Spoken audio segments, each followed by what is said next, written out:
It's 2020, and you know you need to do better at protecting your personal data and social media accounts. Well, I'm going to show you how, and we're starting right now.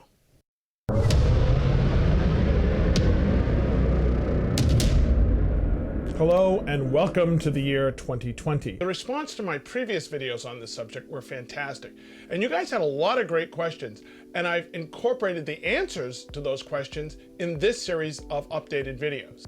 Now don't worry, you don't have to do everything in this series of videos, but if you do one or two, it's going to dramatically decrease the chances of a successful cyber attack against you. According to the website Carsurance, between 2016 and 2018, there were over 230,000 police reports filed where somebody reported having something taken from their car or had their car stolen.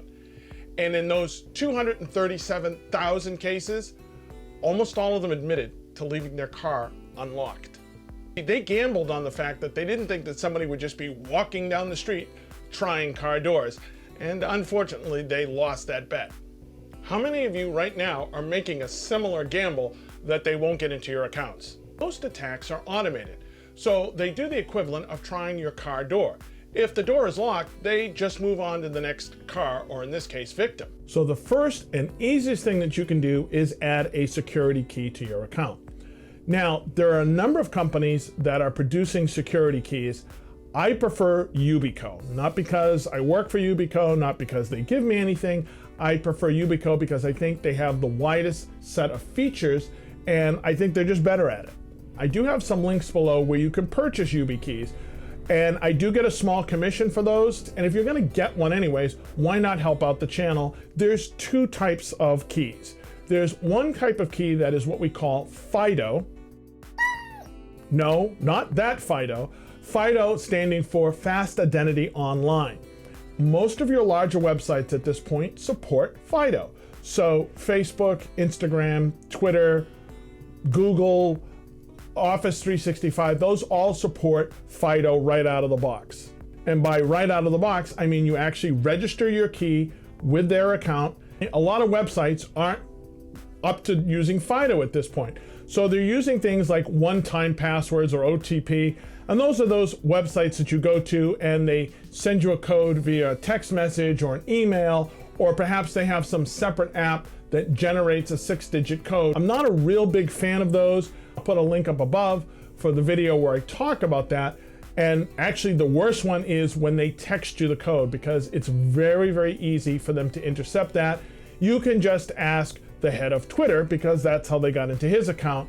And just after that, he decided that Twitter would now support FIDO and security keys. Yubikey makes two types of keys. One is FIDO only, pretty much, and one covers a bunch of different things.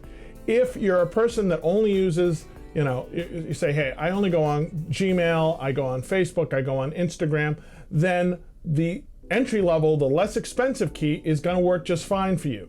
If you have a large amount of websites that you want to interact with, and you actually want to be able to do some other really cool things, this is the key I suggest that you go with, because this is going to cover all of the FIDO stuff, but it's also going to cover a bunch of other things. Now, on the entry level key, they have one that does FIDO and NFC, and one that just does FIDO. I don't know why they do that, because for $7 more, get the one that also has NFC, because that's going to allow you to enter a website simply by tapping the key to the back of the phone. If you don't have one with NFC, that means you're going to have to get a little, you're trying to go into a website on your phone, you're going to have to get a little dongle and plug that in. So we have our key. Let's go ahead and add it to an account. And you'll see security. We're going to go ahead and click on that. So we have two-factor authentication, which is currently off. So we're going to go ahead and turn that on. Go ahead and click Get Started.